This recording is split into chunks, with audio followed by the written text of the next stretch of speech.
Hello everyone, it's Short Sleeve Steve here. Hope you're all having a wonderful evening this Thanksgiving.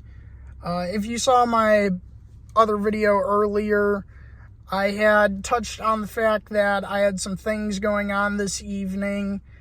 Some family I was going to meet with. I did meet with them. We went bowling, had a wonderful time, ate some good food. Overall, just a wonderful time with the family. As always, every Thanksgiving's like that, and I hope all of your Thanksgivings were relatable as well. Anyways, on to the main part of this video. As you can see from the thumbnail, it probably says something like, I saved his life, or something along those lines, and I'm going to go ahead and go into the story in just a moment here. So it did happen, really not too long ago today. It probably happened within the last hour or so. I just had some errands I had to run after my Thanksgiving festivities with my family. And on my way back home and on my way to do those errands, I was just driving on the road, one of the busy roads here where I live. There's a lot of traffic. People go really fast on that road. It's got one of the higher speed limits in the area. And anyways, the road was completely clear most of the way on my way home. And I speed a little bit when the roads are really clear like that. It's late at night, nobody's driving around, and I have my high beams on, and I can't see like another car for like over a mile away. So I feel pretty safe going at those higher speeds on that road, and most other people are. But on the road there's this bend. So around the bend, there's an intersection where there's lights, so they do have a sign to where you can speed down a little bit before going around that bend. So I want to say the normal speed limit on the road is usually around 55 miles per hour, and around the bend it's supposed to be around 45. I usually go a little bit slower around the bend anyways, but I was going particularly fast today, because, like I said, the roads were completely clear, and I hadn't seen another car for, well over a mile in front of me. So I thought the chance of me catching up to another car or seeing another car on that road would be slim to none. So I was going around this corner, and there was a guy at the intersection sitting there in his car, and he wasn't driving, he wasn't moving.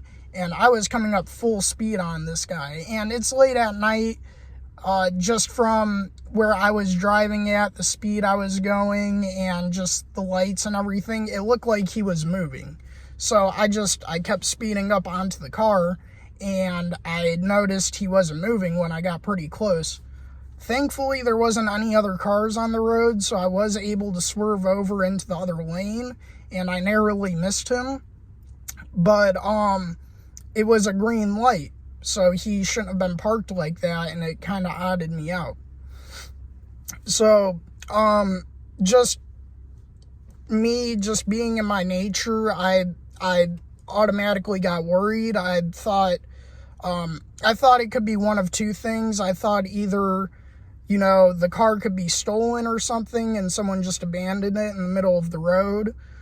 Honestly, I've seen that quite a few times around where I live. It's a common occurrence where you'll see cars running in the middle of the road, just completely abandoned. And usually it's because they're stolen, from my understanding.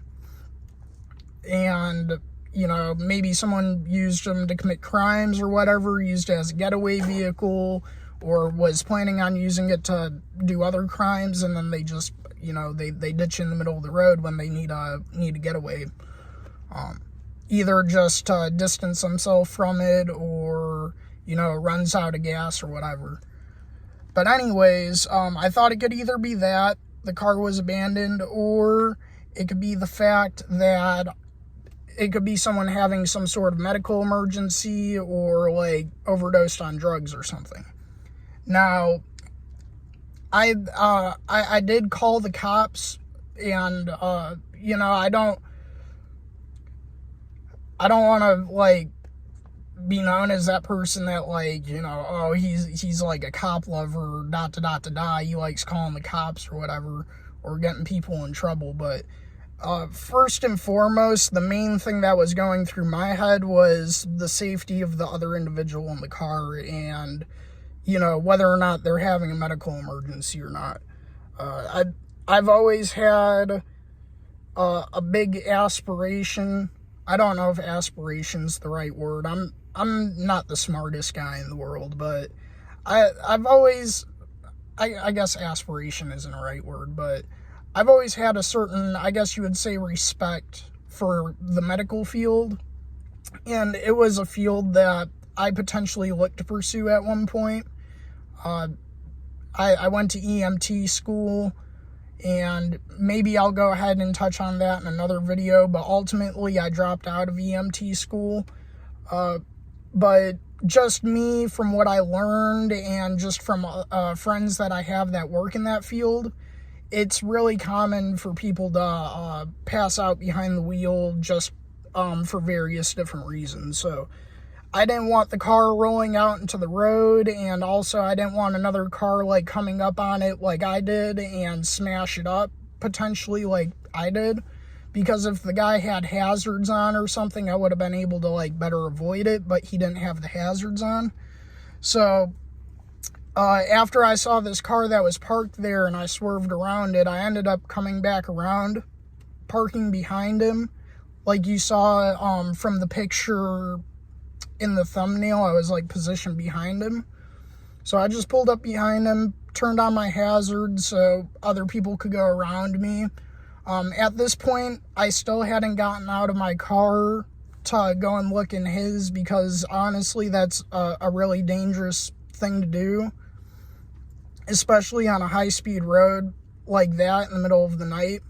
I also live in Wisconsin, and Wisconsin is known for many drunk drivers, many people drinking on the regular out here. If I'm not mistaken, Wisconsin has more bars per citizen than like any other state in the country. So people like to drink out here. So yeah, best believe I wasn't about to get out of my car. So I called the cops, nearest police station. I don't advise calling like 911 in a situation like this, because that's used for emergency personnel. If you ever come across a car like this or a situation you want to report to the cops, something that isn't like a threat to an immediate threat to others, or an immediate emergency, always call the police station number first. Don't actually call 911 directly. Just look up the nearest police station and dial their office number. That's the best way to get a hold of them and report smaller things like that.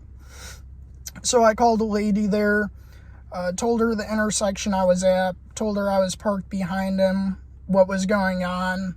I had turned on my high beams and everything to try to look in the car, and it didn't look like there was anyone in there. So I told the lady on the phone I didn't think anybody was in there from my high beams, but I also reported to her I didn't get out of the car. I didn't check, but it's possible someone could be in there. I just can't see them. And what I was honestly really disappointed about, and I've had to call the cops a couple times on different occasions out here. The response times are really garbage. Like, there's been one time where I've had to call the cops where I've felt like there was a potential danger there for me, and I didn't have the cop show up until like well after 10 minutes. Like, if something did happen in that scenario that night, I could have easily have died in that time if something bad would have occurred. before the police officers got there. So that's one thing I am pretty judgmental about in the area. Something I'm a little disappointed about.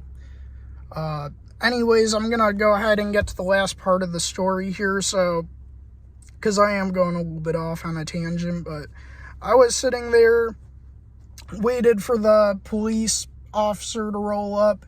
He didn't roll up until about like 10 minutes later. So he rolled up, came up to my window, asked if I was the guy that called in, just gave him a brief rundown as to what was happening. He seemed pretty like nonchalant and not like super in a rush and stuff, and I had to tell him, I'm like, hey, you should maybe go check in that car just to like make sure there isn't like someone passed out or something in there, because like the car can roll out into the middle of the road or something, you don't know. Honestly, I feel like he should have had a little bit more urgency on that end. I was just, I'm not a police officer, I didn't get trained in that aspect, but I would imagine cops should have a little bit more urgency in that situation, just for public safety and the safety of whatever other individual might be in that car. But he was just sitting there just chilling on his walkie-talkie and stuff, just looking outside the car like, oh, that's interesting. Yeah, all right. Like can't really make an assessment from at least where he was standing. Like that, it just seemed a little odd to me. But anyways, he checked the car. Sure enough, there was someone in there. He's in there trying to wake the dude up, pounding on the car and stuff. Eventually, they do get him awake, and another squad car pulls up. There's a bunch of officers there at that point. There's like 4 officers there, 3 or 4 officers. At this point, the situation was pretty well handled. He waved me off, told me I was good to go, and after that was pretty much it. I just, like I said, I was on my way to do some errands. Did my first errand, and after that, I was like, okay, I gotta make a thumbnail real quick and put this video online. So I know it was a little bit clickbaity. I know I put in there I saved his life or whatever, and that's kind of the point of why I did that. It was kind of clickbaity, and it's possible, he might have had a serious medical emergency. I don't know what was wrong with him. He could have been overdosed on drugs. He could have, I'm diabetic. He could have had a low blood sugar and passed out at the wheel. He could have fell asleep. I don't know how severe the situation was, but one thing the police officer did tell me is that I was the only guy that called in, and I saw it. Like, it took me a while to turn around and get behind that car again, and I saw a bunch of cars pass him, and not one person stopped or like called or anything in between the time it took me to like turn around and get behind his car. And that was almost a 10-minute ordeal in itself, because it's a really long stretch of road and there isn't many places to U-turn at. So yeah, just disgusting how some people are. Like, take the time out of your day. If you see something like that, stop and make sure they're okay. Because at the end of the day, that's someone's son, daughter, brother, sister, someone, that could be that could be someone at the end of the day. So like treat every other individual like family at the end of the day.